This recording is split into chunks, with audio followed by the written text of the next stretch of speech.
Praise the Lord. प्रभु के नाम की स्तुति हो। आज हम पढ़ेंगे पहला राजा 3 अध्याय।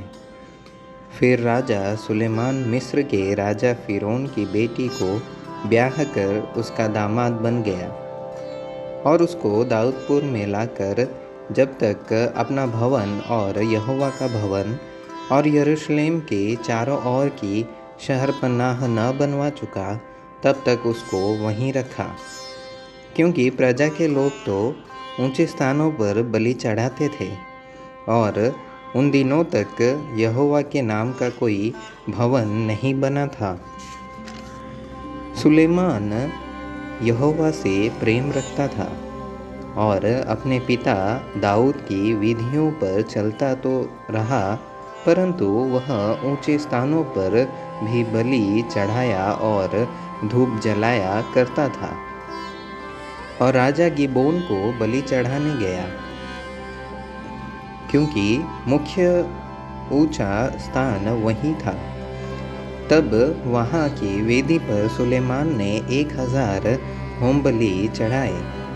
गिबोन में यहोवा ने रात को स्वप्न के द्वारा सुलेमान को दर्शन देकर कहा, जो कुछ तू चाहे कि मैं तुझे दूं वह मांग। सुलेमान ने कहा, तू अपने दास मेरे पिता दाऊद पर बड़ी करुणा करता रहा, क्योंकि वह अपने को तेरे सम्मुख जानकर तेरे साथ सच्चाई और धर्म और मन की सिधाई से चलता रहा, और तूने यहाँ तक उस पर करुणा की थी कि उसे उसकी गति पर विराजने वाला एक पुत्र दिया है, जैसा कि आज वर्तमान है। और अब है मेरे परमेश्वर यहोवा, तूने अपने दास को मेरे पिता दाऊद के स्थान पर राजा किया है, परंतु मैं छोटा लड़का सा हूँ, जो भीतर बाहर आना जाना नहीं जानता। फिर तेरा दास तेरी चुनी हुई प्रजा के बहुत से लोगों के मध्य में है, जिनकी गिनती बहुतायत के मारे नहीं हो सकती। तू अपने दास को अपनी प्रजा का न्याय करने के लिए समझने की ऐसी शक्ति दे कि मैं भले बुरे को परख सकूं, क्योंकि कौन ऐसा है कि तेरी इतनी बड़ी प्रजा का न्याय कर सके। इस बात से प्रभु प्रसन्न हुआ कि सुलेमान ने ऐसा वरदान मांगा। तब परमेश्वर ने उससे कहा, इसलिए कि तूने यह वरदान मांगा है और न तो दीर्घायु और न धन और न अपने शत्रुओं का नाश मांगा है, परंतु समझने के विवेक का वरदान मांगा है। इसलिए सुन, मैं तेरे वचन के अनुसार करता हूँ, तुझे बुद्धि और विवेक से भरा मन देता हूँ, यहाँ तक कि तेरे समान न तो तुझसे पहले कोई भी कभी हुआ और न बाद में कोई कभी होगा। फिर जो तूने नहीं मांगा, अर्थात धन और महिमा, वह भी मैं तुझे यहाँ तक देता हूँ कि तेरे जीवन भर कोई राजा तेरे तुल्य न होगा।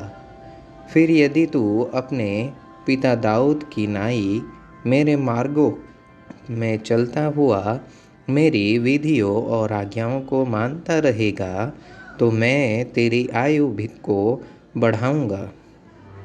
तब सुलेमान जाग उठा और देख कि यह स्वप्न था।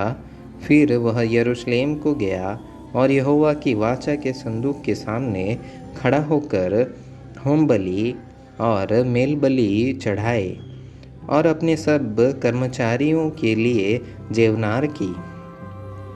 उस समय 2 वेश्या राजा के पास आकर उसके सम्मुख खड़ी हुई। उनमें से एक स्त्री कहने लगी, है मेरे प्रभु, मैं और यह स्त्री दोनों एक ही घर में रहती है, और इसके संग घर में रहते हुए मेरे एक बच्चा हुआ। फिर मेरे जच्चा के 3 दिन के बाद ऐसा हुआ कि यह स्त्री भी जच्चा हो गई। हम तो संग ही संग थी। हम दोनों को छोड़कर घर में और कोई भी न था। और रात में इस स्त्री का बालक इसके नीचे दबकर मर गया। तब इसने आधी रात को उठकर, जब तेरी दासी सो रही थी, तब मेरा लड़का मेरे पास से लेकर अपनी छाती में रखा और अपना मरा हुआ बालक मेरी छाती में लिटा दिया। भोर को जब मैं अपना बालक दूध पिलाने को उठी, तब उसे मरा हुआ पाया। परंतु भोर को मैंने ध्यान से यह देखा कि वह मेरा पुत्र नहीं है। तब दूसरी स्त्री ने कहा, नहीं, जीवित पुत्र मेरा है और मरा पुत्र तेरा है। परंतु वह कहती रही, नहीं, मरा हुआ तेरा पुत्र है और जीवित मेरा पुत्र है। यूँ वे राजा के सामने बातें करती रही। राजा ने कहा, एक तो कहती है जो जीवित है वही मेरा पुत्र है और मरा हुआ तेरा पुत्र है, और दूसरी कहती है, नहीं, जो मरा हुआ है वही तेरा पुत्र है और जो जीवित है वह मेरा पुत्र है। फिर राजा ने कहा, मेरे पास तलवार ले आओ। सो एक तलवार राजा के सामने लाई गई। तब राजा बोला, जीवते बालक को 2 टुकड़े करके आधा इसको और आधा उसको दो। तब जीवित बालक की माता का मन अपने बेटे के स्नेह से भर गया और उसने राजा से कहा, हे मेरे प्रभु, जीवित बालक उसी को दे, परंतु उसको किसी भांति न मार।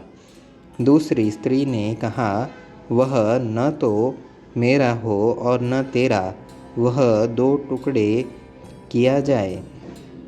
तब राजा ने कहा, पहली को जीवित बालक दो, किसी भांति उसको न मारो, क्योंकि उसकी माता वही है। जो न्याय राजा ने चुकाया था, उसका समाचार समस्त इज़राइल को मिला और उन्होंने राजा का भय माना, क्योंकि उन्होंने यह देखा कि उसके मन में न्याय करने के लिए परमेश्वर की बुद्धि है।